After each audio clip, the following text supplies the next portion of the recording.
Assalamualaikum warahmatullahi wabarakatuh. Saya Hafizan Hasyam akan menjelaskan materi tentang mazhab. Yang pertama, hukum Islam. Pengertian hukum Islam. Islam merupakan agama terakhir yang diturunkan Allah Subhanahu wa taala kepada seluruh umat manusia sebagai agama terakhir. Islam memberikan bimbingan dan tuntunan kepada pemeluknya berupa seperangkat aturan agar kehidupan mereka dapat berjalan dengan baik sehingga pada gilirannya bisa melahirkan kesejahteraan, kedamaian, dan kebahagiaan di dunia dan di akhirat. Aturan-aturan itulah yang kemudian disebut dengan hukum Islam atau Islamic Law. Berbeda dengan penamaan hukum Islam, penggunaan istilah syariah dan fikih hanya dijumpai dalam Al-Quran dan hadis Nabi. Salah satunya bisa dilihat pada Quran Surat Al-Jathiyah ayat 18. Mencermati sejarah di atas, dapat difahami bahwa istilah hukum Islam merupakan sebuah istilah yang muncul belakangan dibanding syariat dan fikih. Namun demikian, penggunaan istilah hukum Islam oleh sebagian umat muslim lebih familiar daripada istilah syariah dan fikih. Meskipun apabila dilihat dari tujuannya, penyebutan hukum Islam seringkali hanya untuk menggantikan penyebutan syariah atau fikih. Artinya, ketika orang yang menyebut hukum Islam, maka yang dimaksud adalah syariah atau fikih itu sendiri. Dengan demikian, istilah hukum Islam tidak mempunyai makna spesifik yang mengarah kepada definisi tertentu, tetapi ia terlebih merupakan sinonim dari syariah atau fikih. Secara garis besar, syariat Islam dapat dibagi dalam 3 cakupan. Pertama, meliputi petunjuk dan bimbingan untuk memperoleh pengenalan yang benar tentang Allah Subhanahu wa taala dan alam gaib, yang disebut ahkam syariah i'tiqadiyah, yang menjadi bidang bahasan ilmu tauhid atau ilmu kalam. Yang kedua, ada meliputi petunjuk dan bimbingan untuk pengembangan potensi kebaikan yang ada dalam diri manusia, supaya ia menjadi makhluk terhormat, yang disebut ahkam syarifiyah khuluqiyah, yang menjadi bidang kajian ilmu tasawuf atau akhlak. Yang ketiga, ada meliputi berbagai ketentuan dan seperangkat peraturan hukum untuk menata hal-hal praktis dalam melakukan ibadah kepada Allah, melakukan hubungan sehari-hari sama manusia dalam rangka memenuhi hajat hidup, melakukan hubungan dalam lingkungan keluarga, dan melakukan penertiban hukum untuk menjamin tegaknya keadilan dan terwujudnya ketentraman dalam pergaulan manusia, yang disebut ahkam syariah amaliyah, yang menjadi bahasan ilmu fikih. Berbeda dengan syariat, secara bahasa fikih diartikan dengan afham, yakni pemahaman atau pengertian. Adapun secara istilah, fikih adalah memahami ketentuan-ketentuan syariah yang bersifat aplikatif melalui dalil-dalilnya yang terperinci. Merujuk kepada penjelasan di atas, dapat difahami bahwa syariah dan fikih adalah 2 hal yang berbeda tetapi mempunyai hubungan yang sangat erat. Kemudian ada penjelasan ragam pendekatan hukum Islam. Setidaknya ada 3 ragam pemahaman yang dapat diketahui. Yang pertama, tekstualis atau transkripturalis. Ragam pemahaman ini mencoba memahami teks-teks Al-Quran dan hadis secara tersurat padanya. Ragam ini juga berusaha menjadikan hasil penafsiran para ulama generasi awal fikih klasik menjadi rujukan ideal untuk dilaksanakan pada zaman sekarang ini. Yang kedua, ada rasionalis. Ragam pemahaman ini mencoba memahami teks-teks Al-Quran dan hadis secara tersurat, makna di balik teks. Orang-orang yang menganut tipe ini memberikan porsi rasio atau nalar yang sangat besar dalam memahami teks Al-Quran dan hadis. Mereka berpendapat bahwa rasio atau nalar harus ditempatkan pada posisi tertinggi. Yang ketiga, ada kontekstual. Pemahaman ragam ini belakangan dikembangkan oleh banyak ulama. Para penganut ragam ini berusaha menggali substansi teks Al-Quran dan hadis, kemudian mengkontekskannya sesuai dengan perkembangan situasi dan kondisi. Kemudian ada penjelasan sumber hukum Islam. Sumber hukum Islam menjadi secara keseluruhan ada 3, yakni Al-Quran, hadis, dan ijtihad. 2 sumber yang pertama merupakan sumber pokok, dan yang ketiga, ijtihad, adalah sumber pelengkap atau sumber tambahan.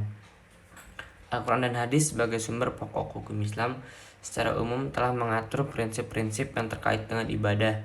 Namun dalam hal di luar ibadah seperti muamalah, keduanya tidak secara tegas mengaturnya. Dalam hal muamalah, Al-Quran dan hadis hanya memberikan rambu-rambu kapan hal itu boleh dikerjakan dan kapan tidak boleh.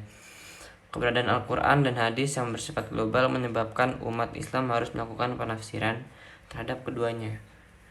ke dalam kaidah-kaidah yang lebih konkret, aplikatif, dan praktis agar keduanya dapat dengan mudah dipahami dan selanjutnya dilaksanakan.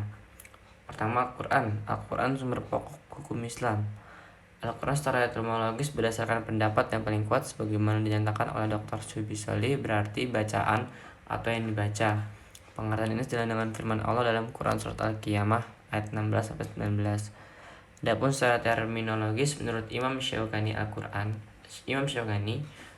adalah kalam Allah yang diturunkan kepada Rasulnya Muhammad bin Abdullah dalam bahasa Arab dan maknanya yang murni yang sampai kepada kita secara mutawatir. Dari total 6.364 Al-Quran, hanya 368 ayat yang secara langsung berbicara tentang masalah hukum. Jumlah tersebut setara dengan kurang lebih 6% dari jumlah ayat Al-Quran. Yang kedua ada hadis sumber hukum Islam kedua.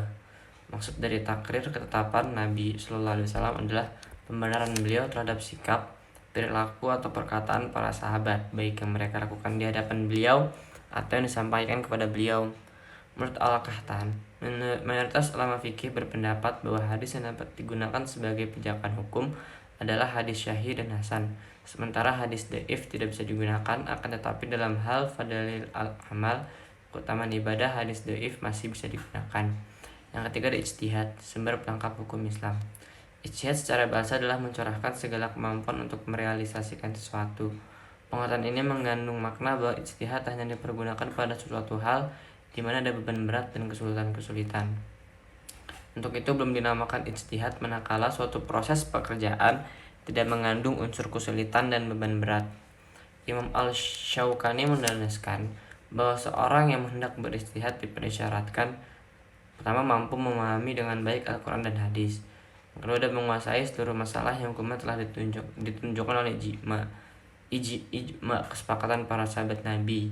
Yang ketiga ada menguasai bahasa Arab secara komprehensif. Yang keempat menguasai ilmu usul al-fiqih. Perbedaan mazhab dan menyikapannya.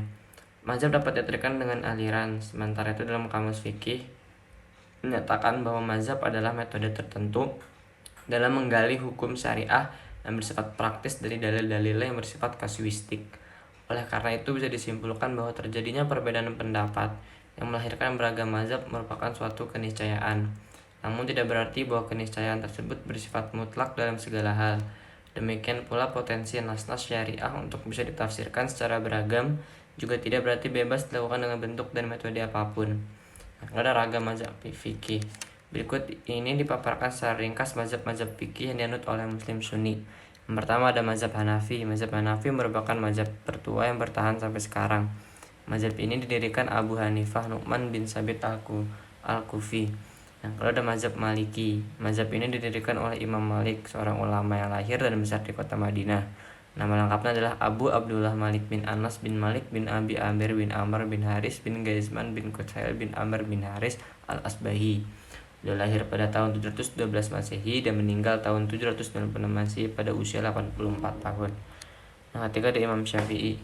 Mazhab ini dibangun oleh Muhammad bin Idris Asy-Syafi'i, seorang keturunan Hashim bin Abdul Muthalib. Beliau lahir di Gaza tahun 150 Hijriah.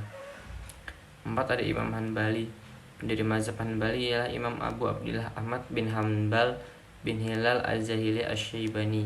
Beliau lahir di Baghdad pada tahun 164 Hijriah dan wafat tahun 241 Hijriah. Ahmad bin Hanbal adalah seorang imam yang banyak berkunjung ke berbagai negara untuk mencari ilmu pengetahuan. Yang ketiga mengarifi perbedaan mazhab. Berikut cara menyikapi perbedaan mazhab. Yang pertama, membekali diri dan mendasari sikap sebaik-baiknya dengan ilmu, iman, amal, dan akhlak secara proporsional. Lebih memprioritaskan perhatian dan kepedulian terhadap masalah-masalah besar umat daripada perhatian terhadap masalah-masalah kecil seperti masalah khilafiyah.